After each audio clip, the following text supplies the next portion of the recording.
All right. Well, I don't want to waste your time, so we're going to go ahead and get started. We have more people coming in even right now. But we are going to go ahead and get started with the presentation. So my name is Matt. I run the website dicegeeks.com. And I have a fascination with post-apocalyptic movies. So I love post-apocalyptic movies. I study them. I watch them. I have actually wrote and directed one, which none of you have ever heard of, I am sure, even though it won some awards at some film festivals. And I have also written the screenplay for a couple of other ones. So I am fascinated with post-apocalyptic movies. And today what I've kind of done is I have gathered some movies together in chronological order that we're going to go through. I'm going to talk about them really quickly and kind of move through them. Like I said, if you have a question at any time, please just type it into the chat and I will try to answer it either during the presentation or after I get done talking about the movies. And then hopefully once we're done talking, once I'm done going through some of the movies that I have in my slide deck here, we will have a really good conversation and talk about post-apocalyptic movies. So hopefully everybody out there can hear me and kind of get the idea of what is going on. Like I said, if you want to say something to me, just go ahead and type it into the chat box. So we are going to get started. Like I said, we're going through movies chronologically. So here is our first movie from 1959. This is called On the Beach. This movie kind of tackles nuclear war in a very realistic kind of way and kind of set the tone for a lot of things where nuclear war is not winnable, right? And so as you can see, this movie has a great cast. It is really well done. It is a very good movie if you want to check it out. It is definitely a drama. There is really no action or anything like that, but it is a drama. And it is really quite good. And the idea behind it is that there's been a nuclear war and some of our submarines, American submarines, go to Australia because Australia was not attacked.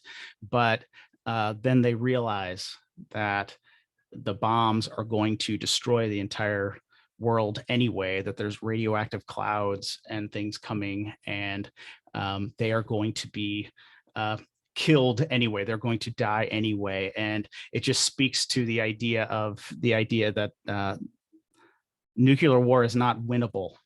We're going to, if we decide to engage in this war, we're not going to win it. And it's going to be terrible. And so we should avoid it. And so this kind of set the tone for kind of the serious movies. Now, some of the other movies that we're going to get into are not that. They are not serious, but they have interesting aspects. And I've tried to pick some of the movies because of the different aspects that they show in the post-apocalyptic kind of genre. So we can use these in our games, or so we can use these in fiction if we're writing, or if we're creating something. We can kind of use these ideas and kind of pull these out. So here in this movie, you get the idea: nuclear war is unwinnable, even if some place doesn't get hit with bombs. It's going to die because of the radiation is just going to sweep the planet and die. So that's kind of the idea here. But we're also going to get into some movies that take some different tacks, okay? And be warned, this presentation is like 13 years old and up, but some of these movies are not. But this one is a really good drama. All right, so the next movie, skipping a ways a bit, up in the future a little bit to like 1968. We have Planet of the Apes. And of course, this movie is super famous. I hope everybody has seen this movie. Not only is it famous, it is incredibly well done. And it has that classic ending, the twist ending that was invented by Rod Serling of Twilight Zone fame. And this movie, like I said, it is a well-crafted, well-made movie. If you haven't seen it, or you haven't seen it in a long time, you should definitely check it out. The scene in the cornfield is amazing cinema. It is just a fantastic film. And then kind of the idea that we see in this movie, not only has there been, not only has the nukes have been dropped and the planet has been destroyed, man has been replaced as the ultimate species on the planet, right? So this is a really interesting concept. So man has been replaced and there is something else in its place. In this case, gorillas, orangutans, and chimpanzees who have evolved speech and civilization, really. And so that kind of plays with our ideas. So this is another thing that we could use in our games or in our fiction if we're writing. What if man is replaced? What if man is not the ultimate species anymore? What if we get replaced by something? And what if we get replaced by those things because of our own doing, right? Because we have been foolish. Now, this movie spawned a lot of sequels of varying quality, let's just say. The first one was Beneath the Planet of the Apes, up over here. Very strange movie, and I think it's because like Charlton Heston said he would be in it, then he said he wouldn't, and then he said he would again. So the producers kind of had to stick him in there and try to make the movie work. What's interesting about this, again, not the greatest movie in the world or anything like that, but what some of the concepts that this movie kind of pulls out, Beneath the Planet of the Apes, is a group of people who are worshiping the Doomsday bomb, and they're worshiping this bomb. And that is just kind of an interesting concept, and that we can kind of use and kind of take on. So there's this underground, and these people down in this underground are worshiping the Doomsday bomb. And like I said, not the greatest movie ever made, to say the least, but interesting concept there. The next movie was Escape from the Planet of the Apes. So at the end of Beneath the Planet of the Apes, just to give it away, right, the whole planet is destroyed and everything is destroyed. So what do? You have time travel, right? So you have people who are in a post-apocalyptic world coming to a pre-apocalyptic world.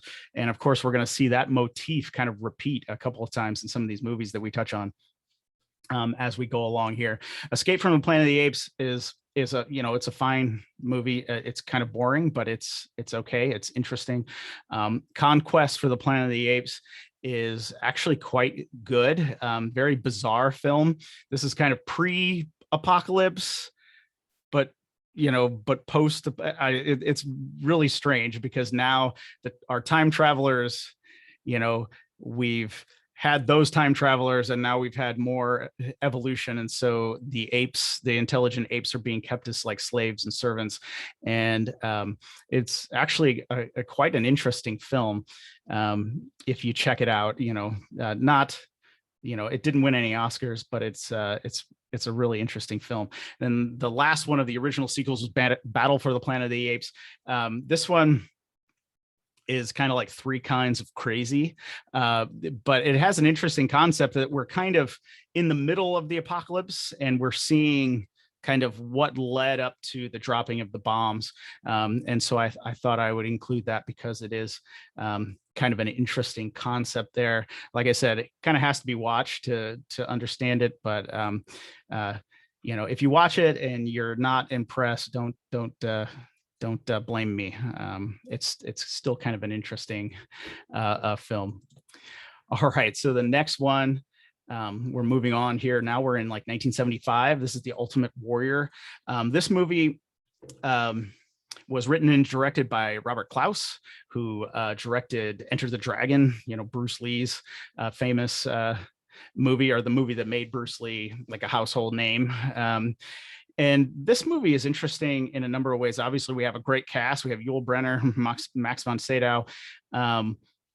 It's kind of interesting the way they handled the apocalypse. So it's billed as a post-nuke, but it turns out in the movie they say it's plagues and diseases that like kill plants and things like that. So that allowed, that it caused civilization to kind of fall. But it was billed totally as a post-nuke movie. And what's interesting about this film is that they show some concepts that I think really work well in gaming or in fiction. They've the survivors have kind of blocked off, kind of like cordoned a city block and kind of fortified it. And then on top of the buildings, on top of these buildings, like in New York City, they have gardens and they'll grow food up on top of the buildings. And I just thought that was an interesting concept when looking at kind of the post-apocalyptic movies. And I thought that was a really interesting concept. So that's something we can take into our games or into our writing as well. All right, A Boy and His Dog. This is 1975 as well. This film is very strange. It's also very brutal. Not necessarily graphic because it was made in 75, but it is certainly a brutal film. And it was written by Harlan Ellison, the grandmaster of science fiction. The director was L.Q. Jones, who L.Q. Jones, you may know him. He was an old character actor. I think he's still alive and he's in his 90s. He was, if you look up Texas in the dictionary, his picture should be next to it, right? He was a longtime character actor in tons of Westerns during kind of the 50s and 60s. What was it? He played Three-Fingered Billy in The Mask of Zorro in 1998. He was Chuck Norris's buddy in Lone Wolf McQuade. So he's been around. You've probably seen him, but he was hired to direct this. And I've seen different sources, and one that says Harlan Ellison and L.Q. Jones got along and they became good friends and they were able to, be a good collaboration and, have a good collaboration and that. And then I've also seen where they said that Harlan Ellison hated the fact that the studio hired an actor to direct the movie and hated the whole process and everything. And was, and Harlan Ellison was very disappointed that the movie didn't become a big hit. And I always struggle with this a little bit because Harlan Ellison should have known that this movie is not a date movie, right? Like this, you don't just go to the theater and see, A Boy and His Dog on a date, right? Because, you go to see Jaws, which was burning up the theater in 1975, because this movie, right? This is about a telepathic dog and his boy, right, who go through the wasteland, and the dog basically helps the boy track down women and girls so he can rape and murder them. And so why Harlan Ellison thought this was going to be kind of a mainstream hit is really beyond me. It's a very beautiful film. Now, like I said, Harlan Ellison said he thought it wasn't, hiring an actor wasn't a good choice and everything. This movie is very well directed. It is very well crafted. So that's not the problem here. This movie also did some interesting things. They built gymnasium-sized buildings and flooded the ground and let the ground dry in the sun to get crack marks, filming the wasteland up on the surface. And then we kind of see a journey down below into a world where survivors are holed up. And that, of course, is a motif that is really prominent in some post-apocalyptic science fiction, probably because of A Boy and His Dog and some of the ones that, have been such an influence on post-apocalyptic literature and movies. And also, A Boy and His Dog also really inspired filmmakers that we're going to see here in the future that really they really, some of the younger filmmakers who became filmmakers watched A Boy and His Dog and kind of influenced some of the films that we see in the late 70s and in the 80s, because, well, even until the 2010s when we get to that section. A Boy and His Dog, if you haven't seen it, it is well-crafted film. It is a brutal film. Like I said, not necessarily graphic in some ways as like a horror or a gory thing, but it is a brutal film. And it's the ending is one of those endings where you're just like, they wouldn't go there. Oh, they went there, right? Like they just went there. Oh my goodness. Why would they do that? But it is, it is a really powerful film if you haven't seen it. All right. So in 1977, 20th Century Fox had 2 science fiction films on their, their slate, their docket of movies that are going to come out.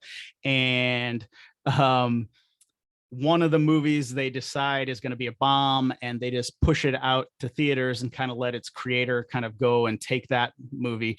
That movie was Star Wars. The other movie was Damnation Alley. And 20th Century Fox thought Damnation Alley was going to be their big hit that summer.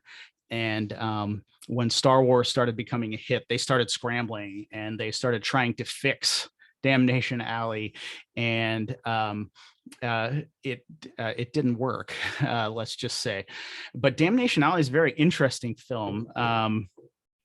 It has some unique kind of qualities to it, even though it's not, the best movie ever.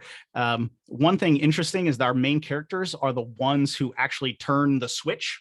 They actually turned the switches to launch the nuclear bombs. When the codes came through, they were in the military and they were at a post. They were at a missile silo that was in the middle of nowhere. And so when all the bombs landed, all the bombs hit cities. Well, it didn't hit their missile silo, which was out in the middle of nowhere. So I always thought that was an interesting concept. And also you can see this vehicle down here. This is called the Landmaster. This vehicle is super cool. And kind of in the early 80s, and like, this movie's from 77, but I think it was like 83. I was a little kid. I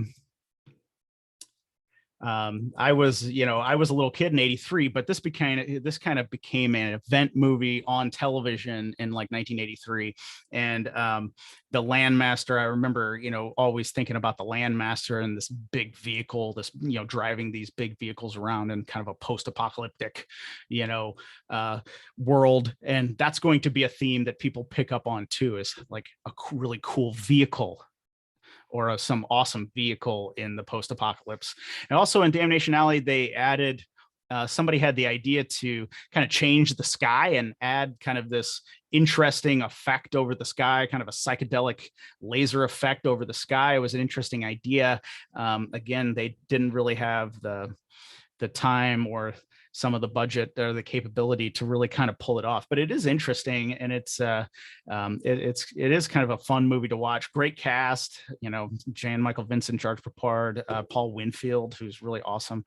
Kind of strange movie though, but at least 20th Century Fox got Star Wars in there because this one didn't work out. All right, so the Ravagers, this one I had just found out about it just a couple of years ago. This is 1979. Kind of an interesting film. Nothing too, shocking here about going on about this movie, but has a really interesting cast. It has the famous, British actor Richard Harris in here, Ernest Borgnine. He's in it for like 10 minutes at the end. And then Art Carney has a big part.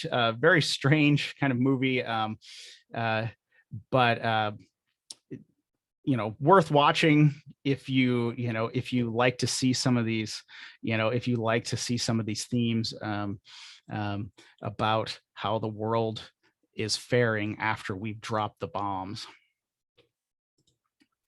All right, this is also 1979, Quintet. So Robert Altman, you may know Robert Altman. He was kind of a Hollywood darling. He did MASH. The film MASH, and so he was able to get some really awesome actors. So here he got Paul Newman. This movie takes kind kind of a different approach. A lot that we have been seeing are kind of wastelands. In A Boy and His Dog, it was a wasteland area. In like Ravagers, it's urban area. In Quintet, we have an ice age. So the apocalypse has brought on an ice age, and they even kind of frost the edges of the camera to create this idea of cold. And it was a kind of a bold choice to do that. And Quintet is a game that they play in kind of an underground kind of enclave or city where survivors have gathered. And interesting ideas. Obviously, Paul Newman is phenomenal.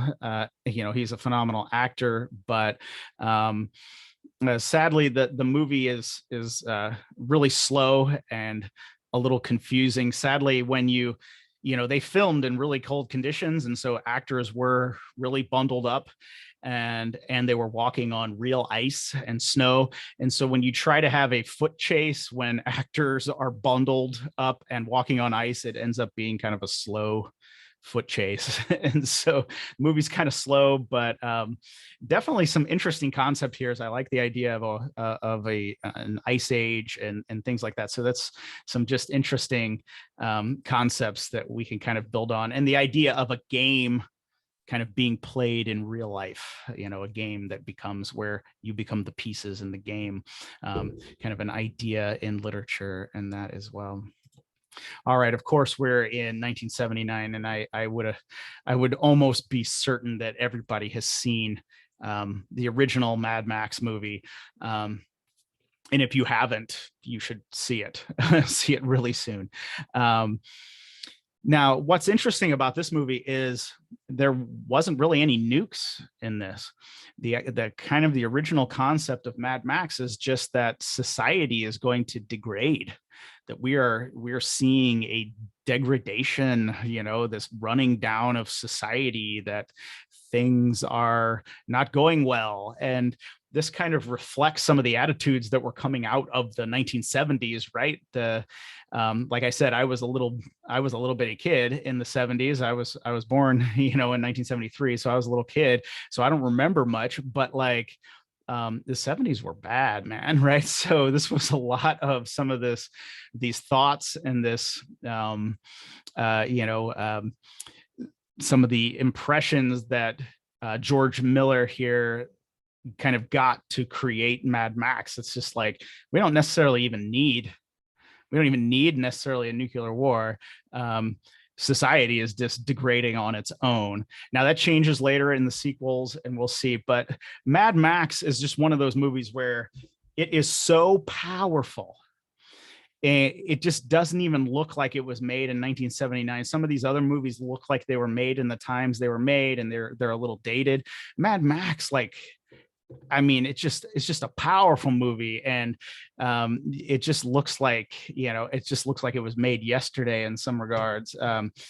It's just so powerful. So if you haven't seen it, or it's been a long time since you've seen it, it is definitely worth checking out.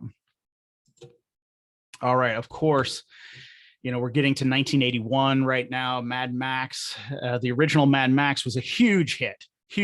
I think for a long time, it held the Guinness Book of World Records for being the most profitable film related to its budget. That was made for like a few $100,000, and it made over $100 million because it just was so popular. So of course, immediately a sequel comes. This is, if you're not in America, this is called Mad Max 2. In America, it was released as The Road Warrior, because they were worried that some people might not have seen the first Mad Max, even though we all had, even though we were like 8 and 9 and 10 years old. So The Road Warrior kind of definitely picks up on some themes of gangs, kind of the punk aesthetic, right? The mohawks, the spikes, the shoulder pads, the, kind of a desert wasteland where fuel is a precious commodity, right? So this is a kind of becomes a theme in some of these movies that we're going to see later, right? You got to get fuel to keep your vehicles running. And it really kind of sets the tone for a lot of the 80s post-apocalyptic movies that we're going to check out here in a second. And now, if you haven't seen The Road Warrior, or you haven't seen it in a long time, The Road Warrior is, like I've been saying, some of the movies that we were watching here are hit and miss on quality, and I'm being kind because it is very difficult to make a movie. So I'm being kind here, but The Road Warrior is like one of the best action movies ever made. It is just hands down one of the best action type movies ever made. It is just brilliant from beginning to end. And so if you haven't seen it, definitely check it out. And just think about some of those themes, like I was saying, like fuel being a commodity. This is something we can use in our games. This is something we can use in our fiction. Fuel is a commodity, like lifeblood to get, gasoline, to put it in our vehicles. And then also kind of this idea of, trying to, like, groups of survivors trying to get to some place where they can rebuild civilization. That's a very powerful theme that George Miller and some of his collaborators picked up on, that, there's a wasteland, but there's a place where we can rebuild civilization. And all we have to do is get out of the wasteland. And so that's an interesting idea, really fascinating idea. It really fascinates me. So those are some things we can use with Road Warrior. And I'll try to hurry up here because I have a lot of movies and I want to give some time to chat about these. So Escape from New York. We're still in 1981. Very influential film from John Carpenter. So the idea here, again, we see this idea of crime, of just crime, like being out of control, so out of control that you have to build, you have to turn Manhattan Island just into a prison because it's so bad. And so some of the post-apocalyptic ideas in this, obviously, the rise in crime, cities going wild kind of thing. Again, kind of this idea of gangs and, tensions, of course, between the Soviet Union and the United States, because this is the era that we were in, right? 1981. And so very influential film as well. Also co-written by John Carpenter and Nick Castle. Nick Castle would go on to direct the amazing The Last Starfighter, which is an incredible movie. All right, so here we're now getting into 1982. So Road Warrior, Mad Max, all came from Australia. New Zealand says, well, we can make post-apocalyptic movies. So they make Warlords of the 21st Century, or what was originally called Battle Truck, as you can see here. This is a pretty good movie. It's a pretty fun movie. There is a huge battle truck in it, which is fun. This is picking up on the idea of some of these vehicles that we see in the post-apocalypse. And it is pretty fun movie. But this is when we're going to start to see an age of when, Mad Max is going to set a template for some movies, and we're going to start to see more and more that are kind of similar here. So we have some similar things. We have, wasteland ideas. We have the denigration of society. We have a huge vehicle like we saw in Damnation Alley. So a fun movie, some great artwork.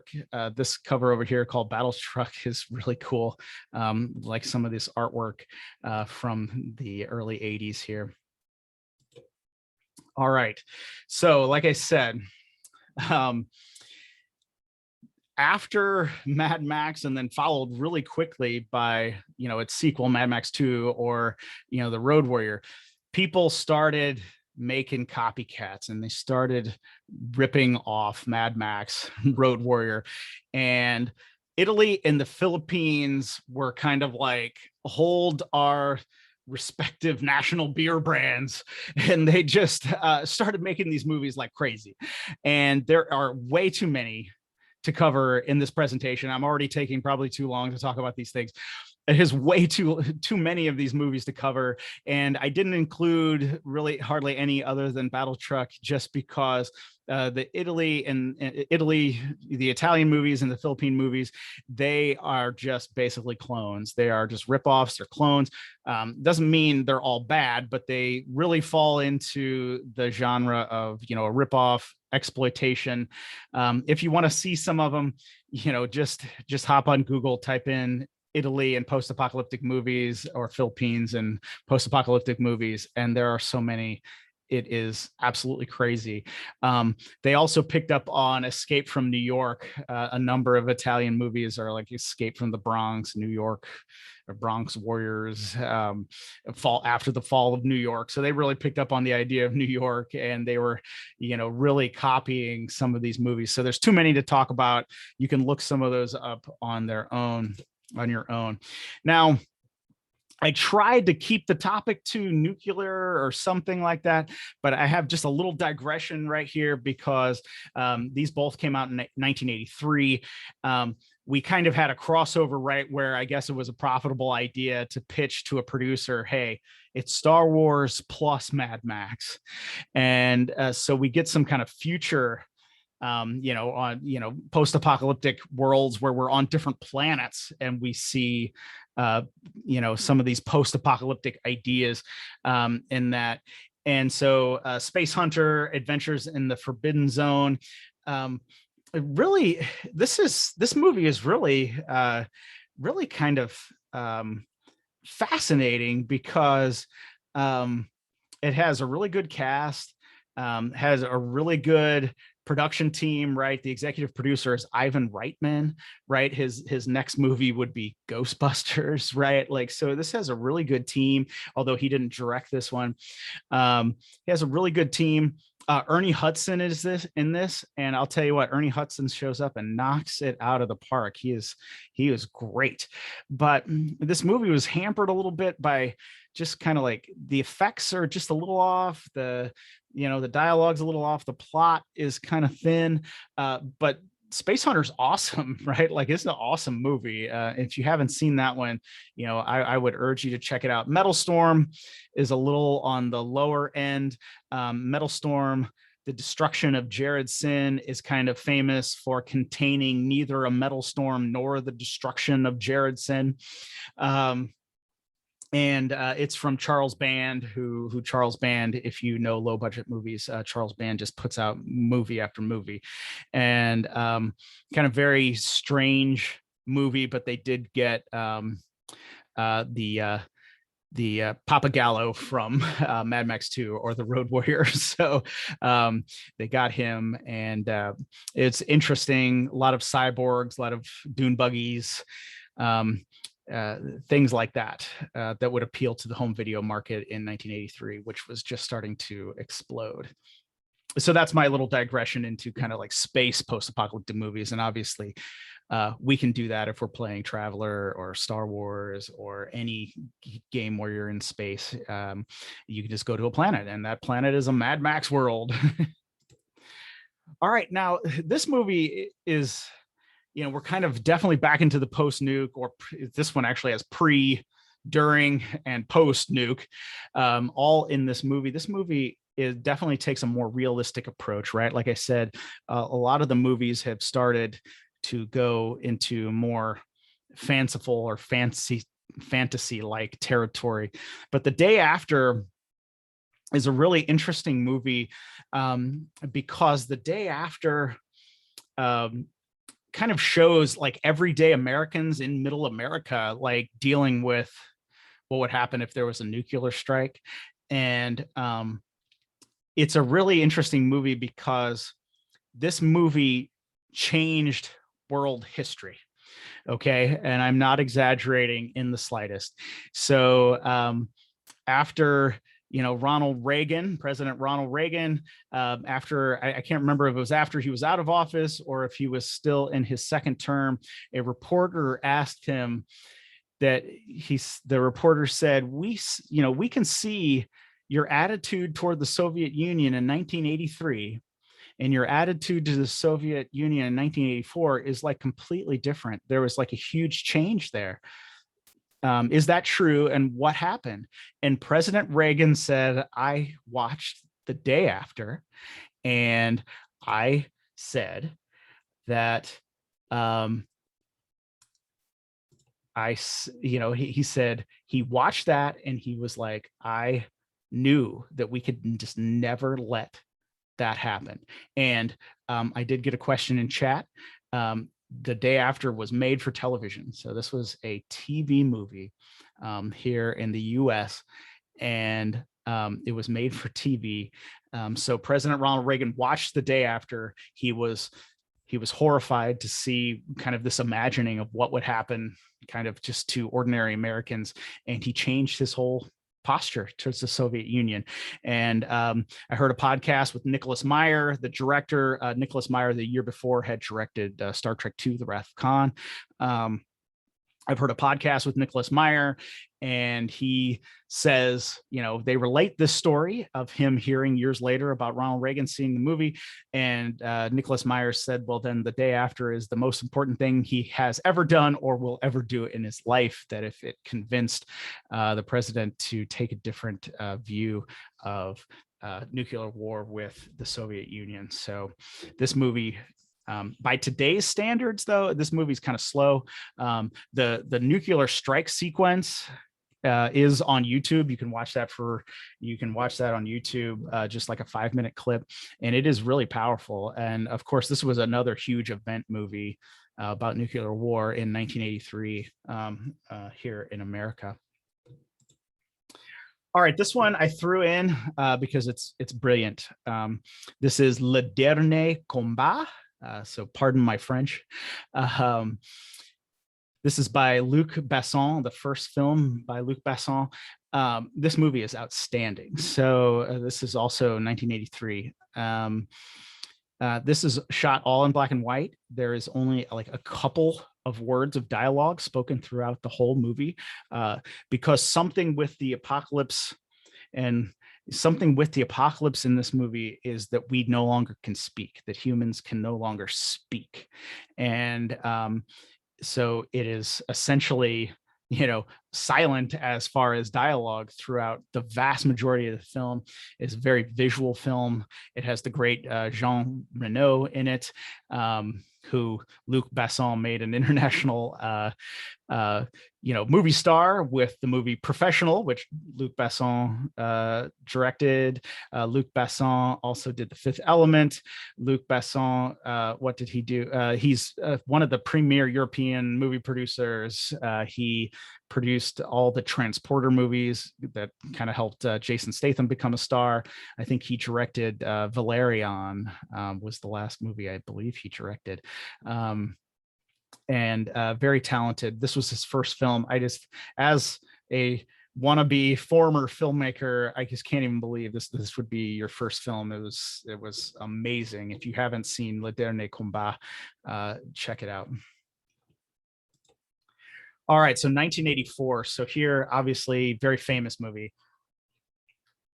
We don't have to spend a lot of time on this one. The interesting concepts here in the kind of the post-apocalyptic world, right? So like the movie, the apocalypse has happened, the nuclear war has happened, but we're getting all of our action back in the past, in the present day, before it's happened, right? Through time travel. So we get a post-apocalyptic soldier, Reese, who comes back in time to try to stop the apocalypse. And so this is kind of a, I was saying before when we're talking about one of the Planet of the Apes sequels, right? This is about a time traveler from a post-apocalyptic world coming to a pre-apocalyptic world. But, like I said, we don't have to talk about this one too much because it's super famous. The Terminator is amazing. It is absolutely an incredible film. It is just phenomenally made. And so just very powerful film. All right, so now we're on Mad Max Beyond Thunderdome. This is 1985. I find it interesting nowadays that sometimes I'll mention Mad Max Beyond Thunderdome and people think it's like an obscure movie like Battle Truck or, or something like that. And I'm like, no.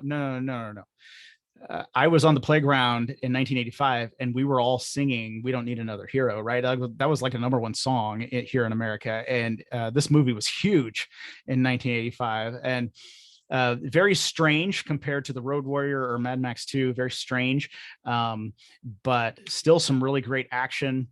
Some concepts in this that were really powerful are the children who a group of children who have been isolated in a canyon, and they have developed their own society, their own language, their own mythology. Very interesting idea for a post-apocalyptic film to take kind of really head on and do a really good job with. Usually this movie is compared to Road Warrior and people are like, oh, well, Mad Max Beyond Thunderdome is not as good as Road Warrior, but Mad Max Beyond Thunderdome is an amazing film. Its craftsmanship is incredible, even by today's filmmaking standards. I'll just say it. Very few directors nowadays can even come close just to the craftsmanship of this film. But if you watch Road Warrior and you come to Mad Max Beyond Thunderdome and you're expecting a full out action movie, you're not going to get it. And that's why I think people are kind of down on it sometimes, but this is an amazing movie. It really delves into building societies, how survivors would build societies and what they would latch onto, right? Because you have Bartertown, which is this place where you had to really enforce strict laws because everything was anarchy and everything was out of control. And so you had to really enforce strict laws to get people to kind of form a society again. You get the kids who develop their own society in a canyon, like I mentioned. And then you also have this idea of going home, like they're going to go home to the cities or go home. We're lost. Mad Max, Max is lost in the wasteland. Bartertown is lost. The kids are lost, and we're going to go find home again. Very powerful movie. All right, so this is an obscure one again. I included it because it is so weird. This is by Albert Pyun. Albert Pyun is usually kind of famous for making terrible movies. This movie is really strange. Albert Pyun's most famous movie would be Cyborg, starring Jean-Claude Van Damme, which I didn't include because it is more about a plague. But this one I included because this is specifically about a nuclear war. The people go down into shelters, and so our two heroes here, they are raised like reading detective fiction, film, the detective fiction of the 1940s, the 30s and 40s. That's what's in their shelter, right? Like their grandfather or something, I can't remember exactly, like had gathered all this material. So it's all the old stuff. So they come out thinking the world is going to be, they come out of their shelter looking, for a world that looks like the 1940s, and they think they're detectives. This movie is bizarre from the beginning to the end. It ends with like a huge musical number. It's crazy madness, but I just wanted to to share it because I do think that concept is pretty fun, right? This idea, like the people emerging from the shelters, like to find a world. It's like, what's this world going to be like? And they've been so isolated, and they come into this world that is riddled with crime, gangs, and mohawked freaks and stuff like that. All right, Steel Dawn. So this is 1987. We kind of go in waves with post-apocalyptic movies, right? Because you have, Mad Max comes out in 79. Then you have Road Warrior and Escape from New York that come out in 81. Well, it takes like 2 years to make a movie, especially one with distribution and all this stuff back then. So 83, there's a huge drop of all these movies like Italy and the Philippines and some American ones. Well, also 1987 saw a huge, glut of these movies as well, because it's 2 years after Mad Max Beyond Thunderdome. And so a lot of these movies are dropping in 1987 as well. So Steel Dawn has Patrick Swayze in it right here. He has a really cool sword. I kind of put that image down over here. The sword was awesome when we were kids watching this on VHS. You know, we were just like, oh my gosh, I want that sword. This movie is very strange. I've actually interviewed the screenwriter Doug Leffler on my podcast. I have a podcast called DiceGeeks.com, role-playing game podcast. I interview filmmakers and role-playing game creators because we talk about story, you know, a lot. And I interviewed the screenwriter for this. Very interesting stories behind this movie. Basically, the director wanted to make a Western. Mr. Leffler wrote a samurai movie, so they just combined them in the post-apocalypse. So we have swords. This one's interesting because it takes place 500 years after the apocalypse. So we've had like a new civilization grow up that's living in the wasteland, and they have their own code of warriors that like samurai who use swords and defend the people and stuff. It's kind of interesting in that regards. You know, it is a low budget movie. It is a little weak here and there, but it is a fun movie to watch. You know, don't compare it to the filmmaking in Mad Max Beyond Thunderdome or anything like that, but it is a really fascinating movie. And also Patrick Swayze, right? He becomes an international, you know, heartthrob and, you know, and sex symbol and all this in America. And then like, it was only like 3 months later, this movie came out, it only played like a week in the theaters and then disappeared. But it's an interesting movie. There's some interesting ideas too, like like wind powered cars, like cars with sails, kind of interesting. All right, Cherry 2000. This is 1987 as well. And I'm going to have to hurry to get through some of these movies so we can talk about these. Cherry 2000 is a really good movie. It's very underrated, hardly known or talked about a lot these days. I think it's on Prime right now. It's a very good movie. It's a little strange, like the kind of the concept is that our main character, he has an android wife, and she breaks down, and he doesn't want a new model because they're bad. He wants that model. So he can only find the parts to repair her in the wasteland. And you're like, okay, I get it. It's like exploitation and stuff. But, you know, really, there is a powerful theme behind the movie, and that is that you shouldn't be in love with an android, right? You need a real person. And so that is a really powerful theme that we've kind of picked up on in some, you know, recent movies. I think there was a movie with Joaquin Phoenix, like Her, where a man falls in love with his phone, right? And stuff. And so we've been dealing with some of these ideas, you know, for a while. It just hasn't started recently when we have more AI.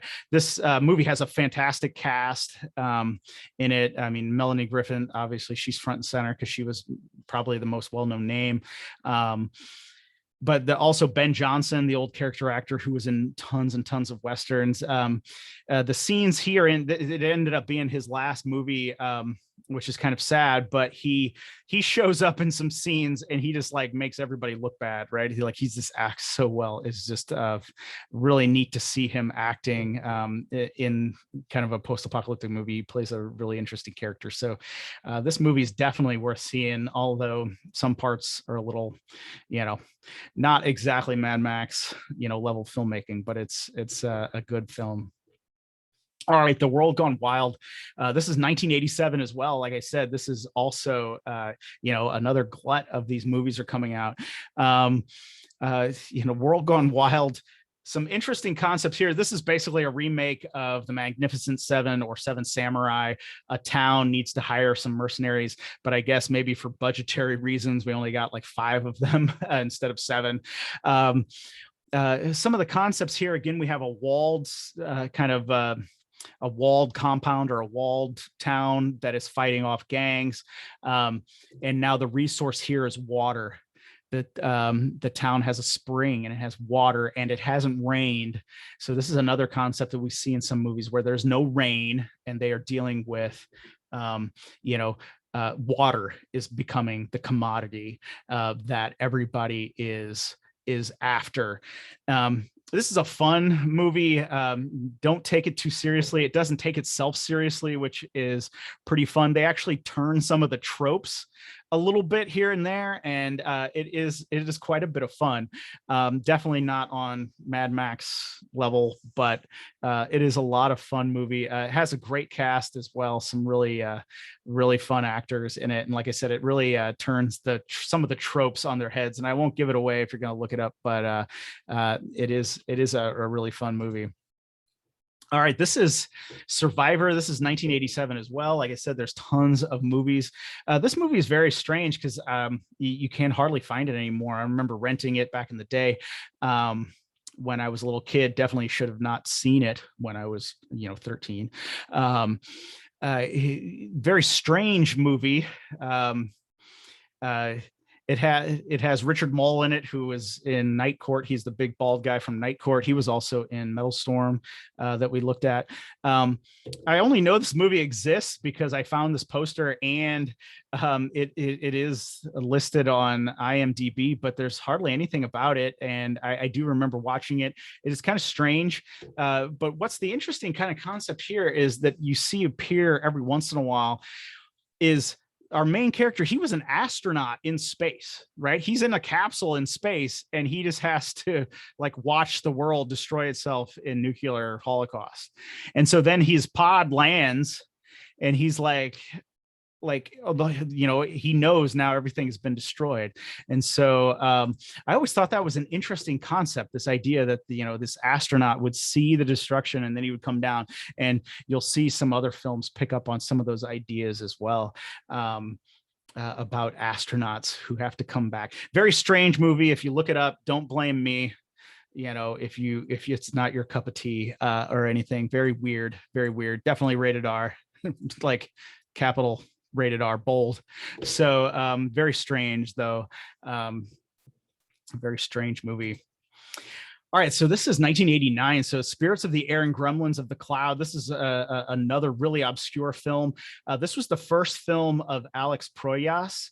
Alex Proyas went on to direct The Crow.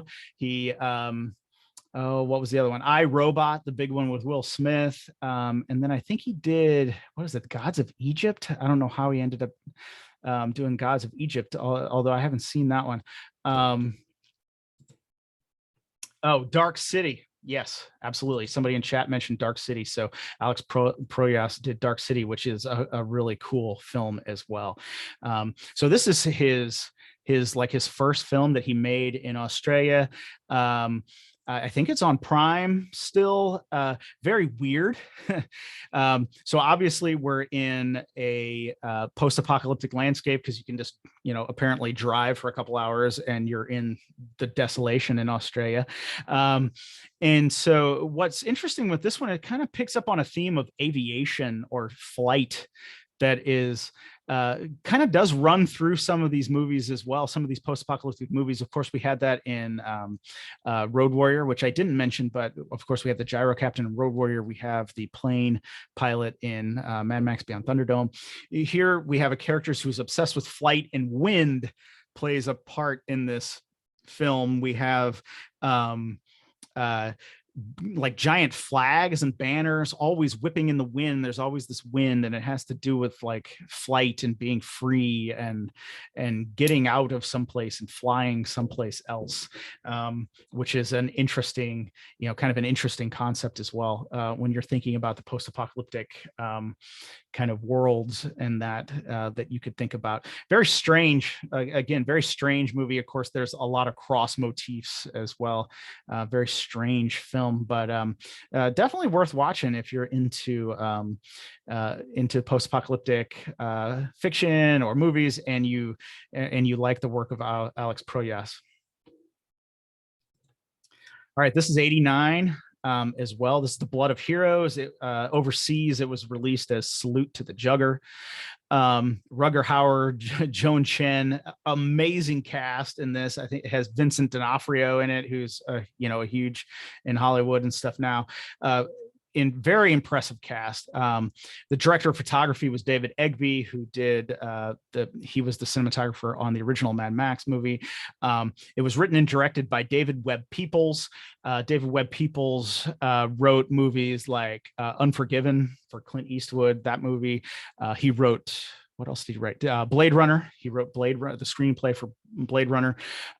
So this was his directorial, kind of debut. And this kind of picks up on the idea that pretty much the old world is gone. We're living on some of the remains of it, and a sport has kind of come into existence, and this sport becomes very popular, and the sport is called Jugger. And very interesting film. It's kind of sad. It had some elements. It had the cast. I mean, Joan Chen was just off an Oscar. Rutger Hauer is like awesome. So just really kind of coming off of had a really cast, really good crew, and that it just kind of struggled a little bit. It's a little slow here and there, but this sport that they played, Jugger, it has a special place. It's definitely worth watching too, but the sport has a special place in our society today because Blood of Heroes spawned an actual sport. People play Jugger. It seems to be more popular in Europe, or in Germany specifically. You can go on YouTube and watch people play Jugger. I think there is also a group in Colorado here in the States that play Jugger. It's an interesting sport. It's kind of complex, not going to go into it. There's also a free documentary on YouTube that interviews David Webb Peoples about the movie and Jugger. It is called I Am Jugger. So it's like an hour and 10 minutes or something like that long. It's on YouTube. It's free. And it talks all about the sport. Really, really interesting stuff there. All right, Robot Jocks. So we're 1990. Robot Jocks is 50 years after the Soviets and the Americans blew up the world. So now we're going to settle our problems by building huge mechs because, I mean, giant robots are awesome. So before Pacific Rim, before Pacific Rim 2, before Atlantic Rim, there was Robot Jocks. Robot Jocks is, it's kind of a frustrating movie because it has some really neat stop motion effects. They did the robots, the giant mechs, with stop motion animation, really good stop motion animation. The screenplay was written by Joe Haldeman, who science fiction author who wrote The Forever War. I think that's it. So we kind of have a tension where the director, Stuart Gordon, what did he do? Did he? I think he created the. Was it Honey, I Shrunk the Kids or something like that? Something like that. They kind of had a tension, and I've read some stuff that kind of went along with this, that Stuart Gordon was trying to make it funny and Haldeman was trying to make it serious. And so you get a weird kind of thing where you get one scene that's kind of comic and then you get one scene that's serious. It's just a really strange movie, but it is worth seeing. It's just, keep in mind it is a low budget movie, and it did have some problems. It was produced by Charles Band, again, who's kind of the king of low budgets in Hollywood. There are some movies out there that are called its sequels that they are not. It has no sequels. They just changed the names of other movies that they were making and tried to call them sequels. But Robot Jocks is pretty interesting. There's some neat stuff every once in a while. You'll see signs in the background. Like, this has a little bit more of attention to detail than some movies. Like, you'll see some signs in the background that are have these messages that would be in a post-apocalyptic kind of world, like, have babies, have children, please have children. And so it was an interesting touch, of kind of going along with some details like that in a low budget movie where you usually didn't pay attention to details like that. All right, of course, Terminator 2, Judgment Day. I just threw this one in here because it has some really really powerful depictions of the bombs going off. So really powerful depictions. And of course, it just continues the theme along of the first Terminator. And we won't spend too much time on that one. A Neon City is a low budget kind of movie. This one takes place kind of, what's interesting about this is there's cities with wastelands in between, and there are bounty hunters that operate out in the wasteland. And it's kind of, it was shot in kind of the northern western United States, the Northwest, so it's cold a lot. Very interesting movie. So it's also a journey movie that they have to travel from the wasteland, from one outpost to a city. Not the greatest movie, but it has some really cool actors in it, and kind of an interesting concepts there. American Cyborg, Steel Warrior. This is 93. I threw this one in because this one introduces the idea. This is one of the first movies that I've seen where humans cannot have children. And that is really a powerful idea, just to think about that. Of course, done about 10 years or so ago in Children of Men, which was a very powerful movie, but not exactly post-apocalyptic. This one is definitely post-apocalyptic. We can't have children because of, I think, radiation or something like that. Very strange movie. Again, kind of a low budget action thing with Joe Lara here. But it's by Boaz Davison, who was a very famous filmmaker. Joe Lara again shows up in 1995 in Steel Frontier. Steel Frontier is, pretty much just by the numbers Mad Max ripoff. Some weird things going on in this movie, though. Is it Bo Svensson is in this movie? Bo Svensson I think he's a darling of Tarantino now. He was in a lot of movies in the 80s. He is a phenomenal actor, and he kind of anchors this cast a little bit, but sadly, again, like Ben Johnson and Cherry 2000, when Bo is on screen, when Mr. Svensson's on screen, everybody else looks kind of silly, which is sad. Again, I'm not making fun of anybody. Acting and making movies is hard. This movie, what's interesting about it is that it was made in 95. Everything in this movie is practical stunts. There are tons of car wrecks and things, and sadly, you can see a lot of the stunt equipment.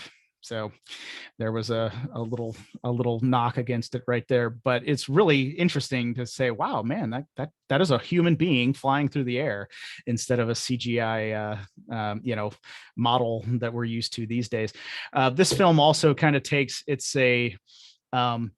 basically, Joe Lara's character is the man with no name from Clint Eastwood. It's basically kind of a Yojimbo almost remake, Fistful of Dollars Yojimbo remake. But I did think that was an interesting idea of, kind of this bounty hunter, looking for this gang.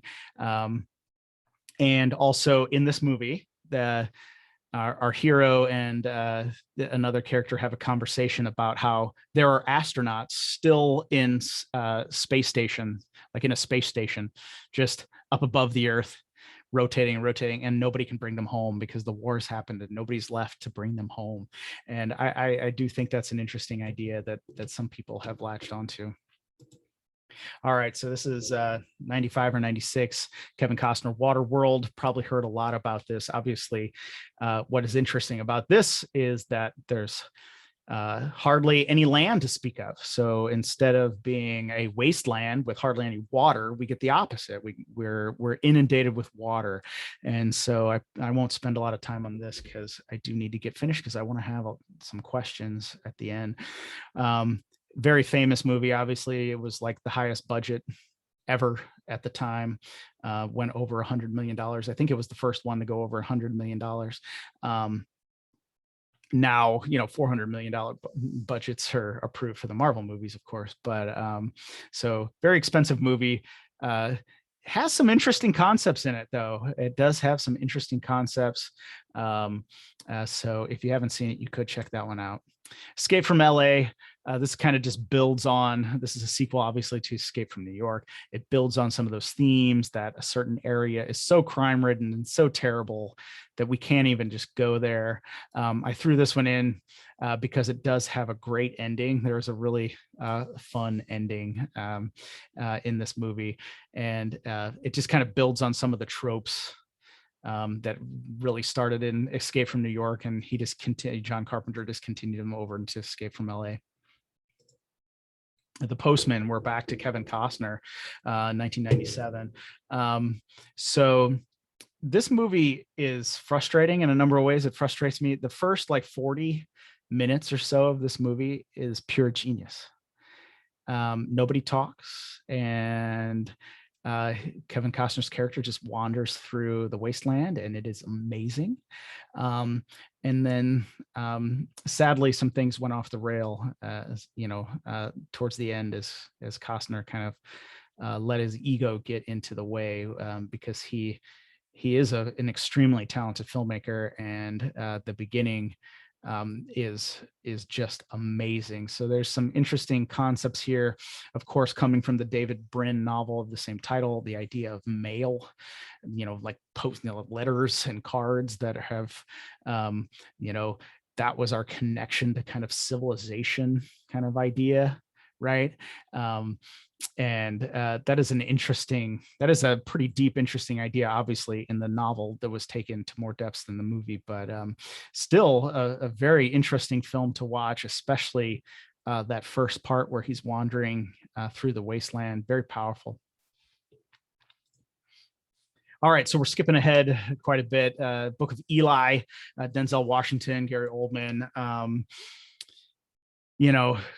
This movie is pretty awesome. This very good movie. Denzel, obviously, he's world famous for a reason, right? He knocks it out of the park. Very powerful screen presence. What's interesting about this is the idea of knowledge, right? A knowledge of a book that can hold civilization together is what's come before us, the knowledge of past ages that we need to hold on to, otherwise we're going to lose civilization. If you're into reading, right, the Canticle for Leibowitz would be a similar idea. The classic novel Canticle for Leibowitz would be a similar idea, right? So Eli here is protecting this knowledge that we might lose if it goes, if it goes too far, right? If we're letting ourselves slip down the path too far, we might lose all what's come before us. And so very interesting, very good film. If you haven't seen this, definitely check this out. Very, very good film. All right, and then we have Mad Max Fury Road from 2015. George Miller again, kind of revisiting this world. It's interesting, we see how different camps were shown, how different kind of post-apocalyptic camps or towns kind of build up in this one. Some interesting ideas. Frankly, it does not, it has some awesome action in it. Don't get me wrong, it has some really great action in it, but really doesn't hold a candle to the Road Warrior or Mad Max 2. But this movie is really, really good. You should see it.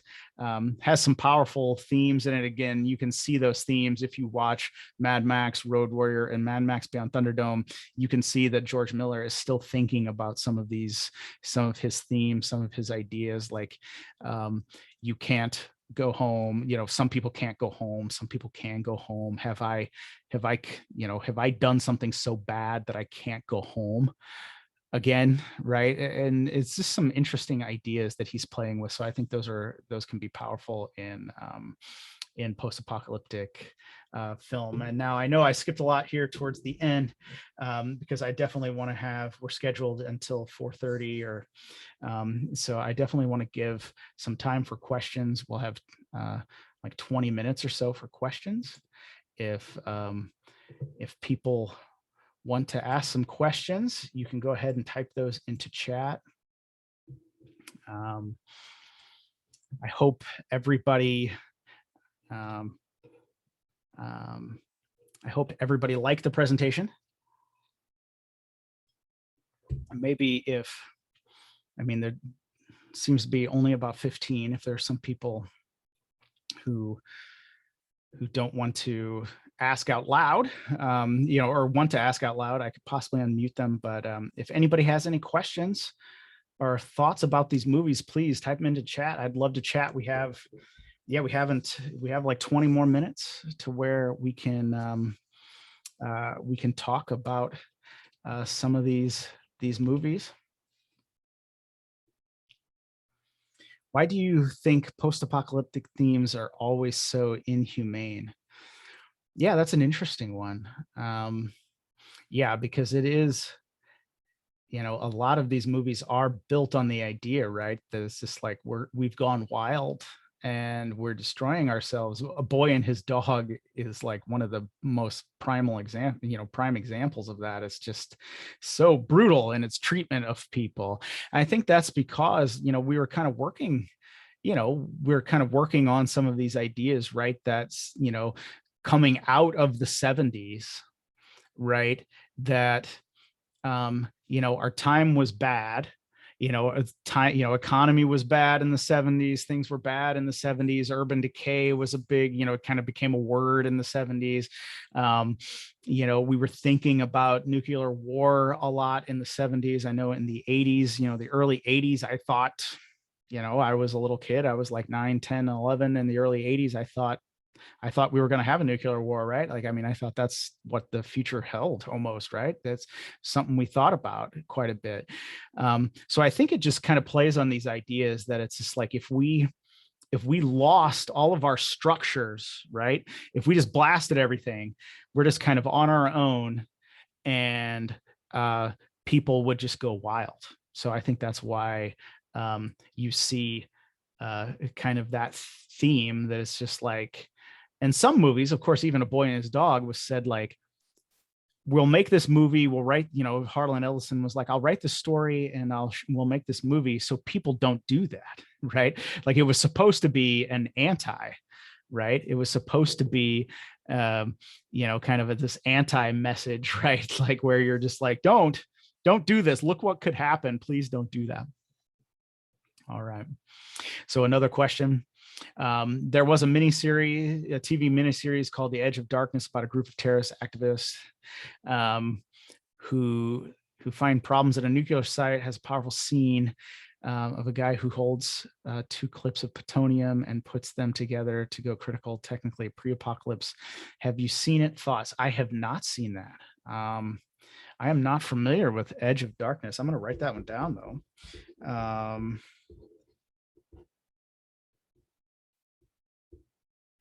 Because I will try to check that out. Okay, so another question. I'm wondering if you have thoughts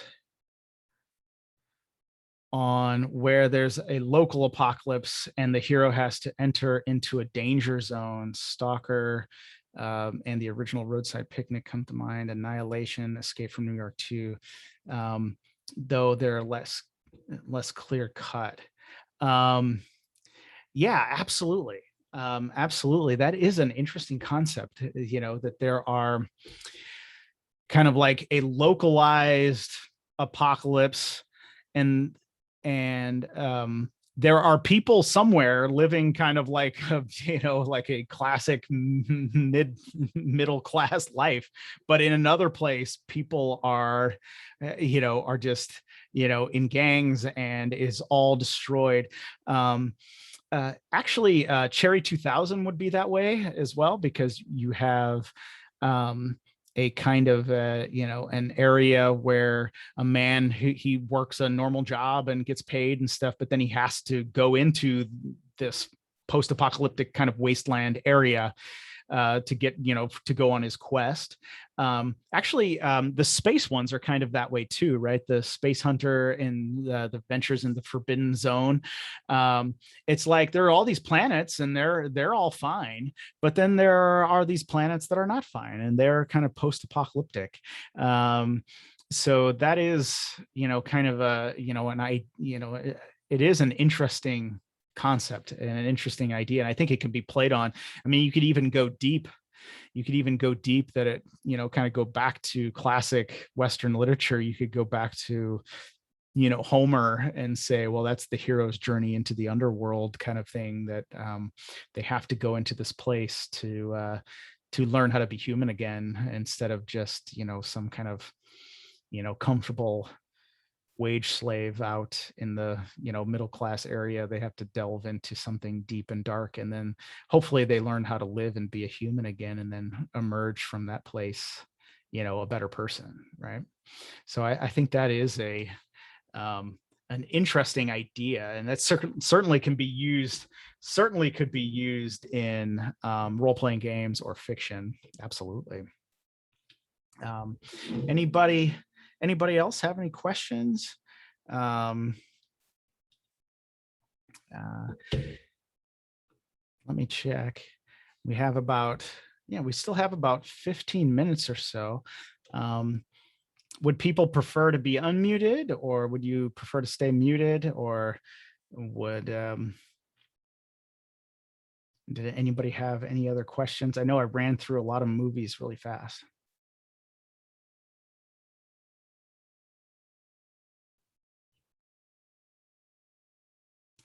What would your perfect post-apocalyptic movie look like? Ooh, that's a good question.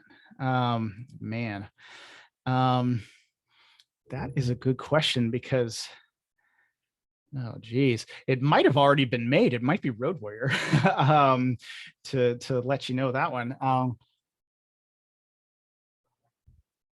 Yeah, so I think some of the things that go along with it, I guess it depends too, if you take a more realistic view, or if you're going to take a more kind of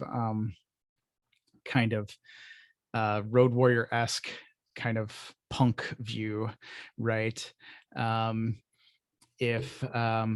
I mean, the most perfect one I think that was made is Road Warrior or Mad Max 2. I think that's probably the most perfect one that has been made. If you take, I would probably go a little bit more unrealistic in my approach, because I think you could tell some other stories with that. Okay, so we got another question. If these movies are a reflection of the times, how would you develop one based on 2021? That is a really good question. I tried to limit movies that were about pandemics, just because if I included pandemics and weather events or something like that, it would have been so many, or zombie movies. Absolutely. If I included those, it would have been way too many to even cover in an hour and a half. I would have had to have just I couldn't even possibly covered them. So based on 2021,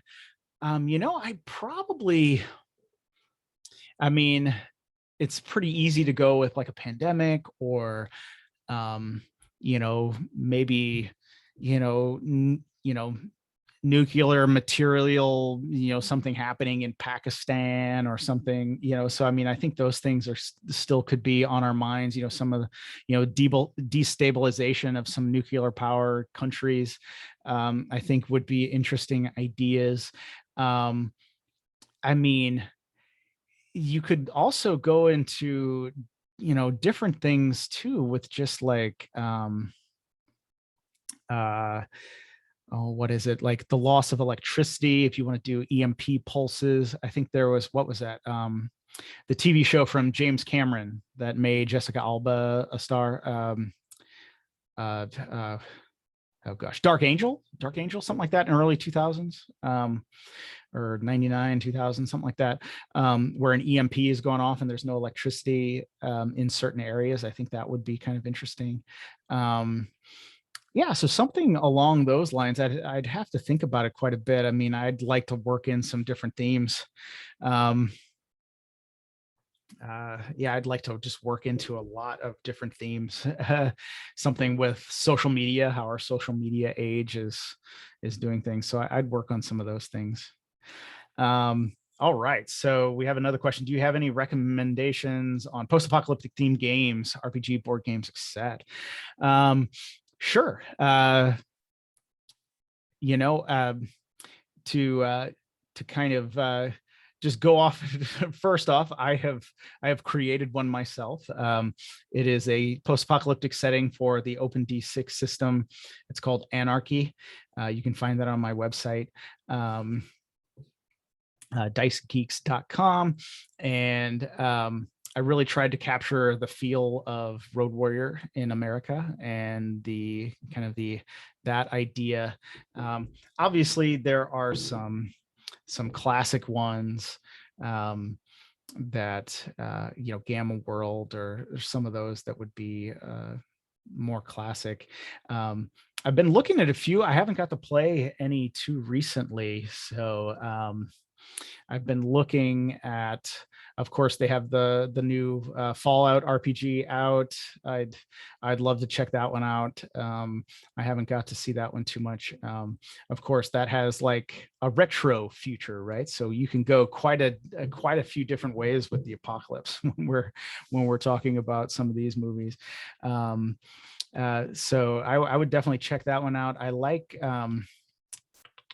I read it. I haven't got to play it yet, but I think it's called Other Dust for Stars Without Number.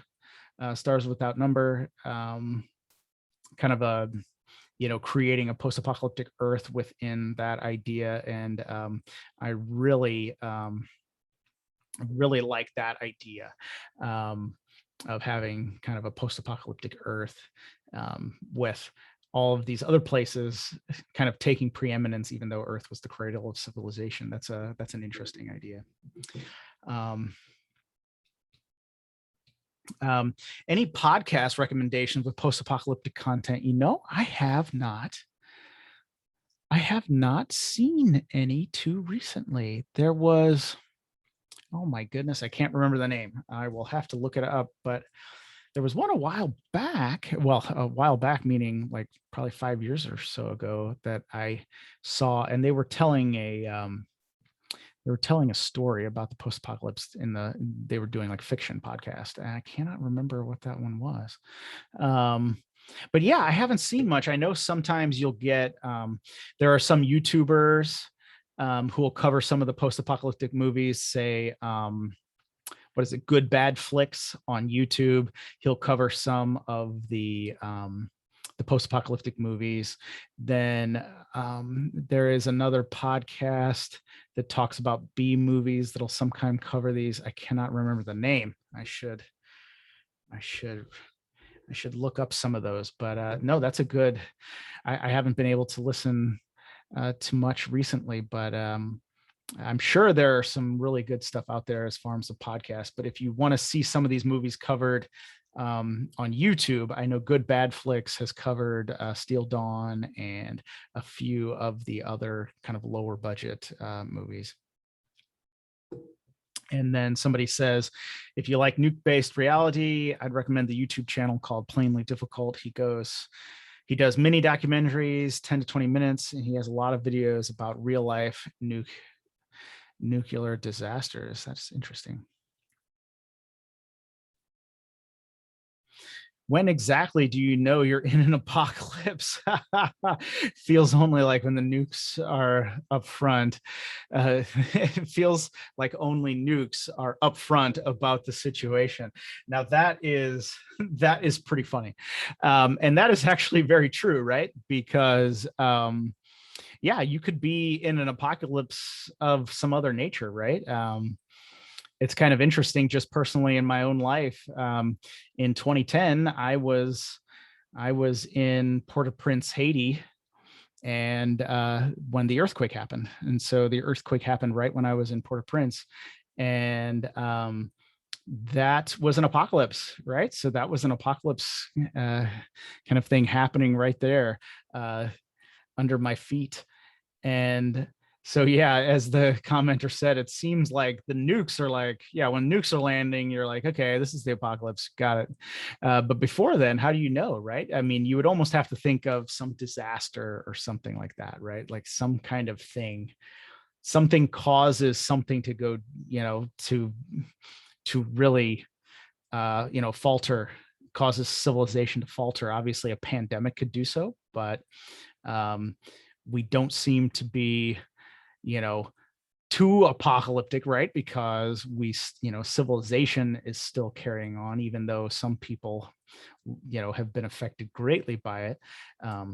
So I would think maybe something that threatens now that I'm thinking about this, something that threatens the very fabric of civilization, like it's all going to spin apart and rip to pieces. That's when oh, okay, this is the apocalypse. Like civilization's not working anymore, like on a whole, not just, hey, this is really bad or something like that, or a bad thing or a bad event. That when the fabric of civilization starts to come apart and there's some kind of, shift in that, then you could say, okay, apocalypse. Anybody else have anything? Have about 5 minutes left. Any comments on some of the movies? I know some of the movies are obscure. Some of them, obviously, a couple are very famous. Some have, varying qualities. But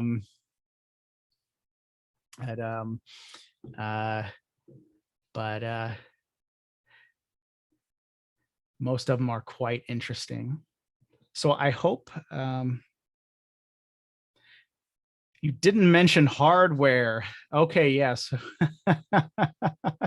Yeah, so hardware. Yeah, Hardware is an interesting movie from the early 90s. I have seen it. It's been a while, though. I'd have to look into it a little bit more. It was out there. I remember it being out there. I think like Dylan McDermott is in it or something. I mean, really good cast, but kind of out there. Yeah, and Dr. Strangelove, I do have to admit, yeah, Dr. Strangelove is pretty cool. Is definitely about bombs dropping.